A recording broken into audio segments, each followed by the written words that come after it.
করে বলছে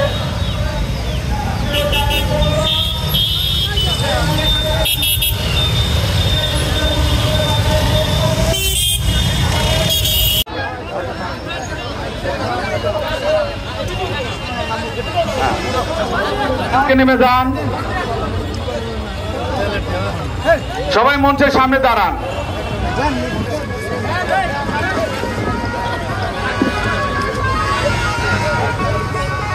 দান করেন এবং জনগণের সেবা করার তৌফিক দান করেন। আগামী নির্বাচনে জনগণের পক্ষে জনগণের হক প্রতিষ্ঠিত করার জন্য আমরা সকলে স্বতঃস্ফূর্তভাবে ভোট দিয়ে জয়যুক্ত করবো। সকলে রাজি আছেন ইনশাআল্লাহ? মহান আল্লাহ রব্বুল আলামিনের কাছে লাখো কোটি শুকর আদায় করেছেন, কষ্ট করেছেন, নাম বলে অনেক সময় লাগবে। আমি প্রত্যেক আপনাদের মাধ্যমে একটি সুন্দর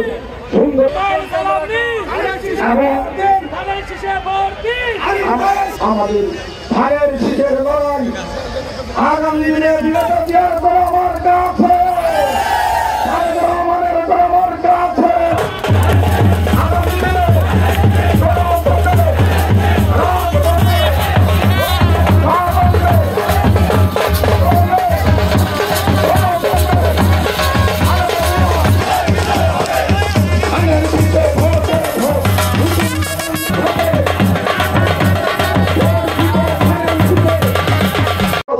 রাজনীতি প্রতিষ্ঠা করতে চাই।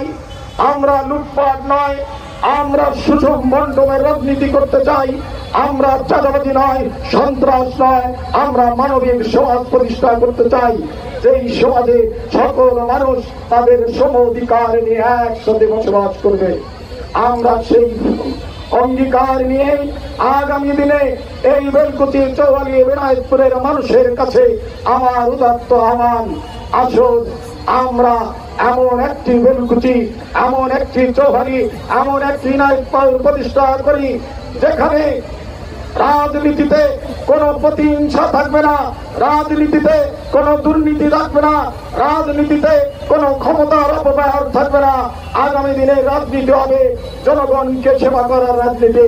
আগামী দিনের রাজনীতি হবে মানুষের ঘরে ঘরে গণতন্ত্রকে পৌঁছে দেওয়ার রাজনীতি।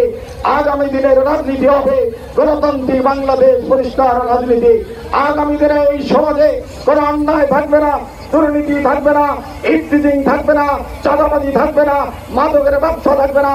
আমরা সকলে মিলে একটি গণতান্ত্রিক বাংলাদেশ করতে চাই, যে বাংলাদেশ প্রতিষ্ঠার জন্য ৭১ সালে ৩০ লক্ষ শহীদ হয়েছে, ৯০ সেলিম দেলোয়ার জয়নাল জাফর দীপালি শাহ রক্ত দিয়েছে, যে গণতন্ত্রের জন্য আউসাইদ মুগ্ধ ইয়া সহ অসংখ্য শহীদ শাহাদত বরণ করেছে।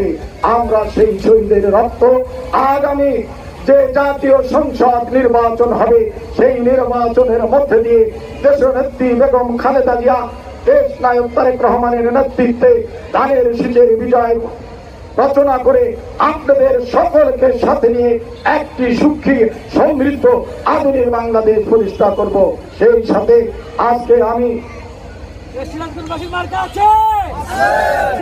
অভিনন্দন জানাই। আমরা যেখানে দাঁড়িয়ে আছি এই বিনায়কপুরের পবিত্র ভূমিতে আমাদের মাঝে যে সুফি সাধক খাজা এনায়েতুল্লাহ সাহেব জন্মগ্রহণ করেছে, আজকে তার ১৪০তম তার আবির্ভাব দিবস। এই শুভ দিনে আমরা মহান আল্লাহ রব্বুল আলামিনের কাছে প্রার্থনা করি আমাদের এই সুধীর সাধক খাজা এনায়েতপুরি রহমতুল্লাহকে আল্লাহ যেন বেহেশতের সর্বোচ্চ মোকাম দান করেন।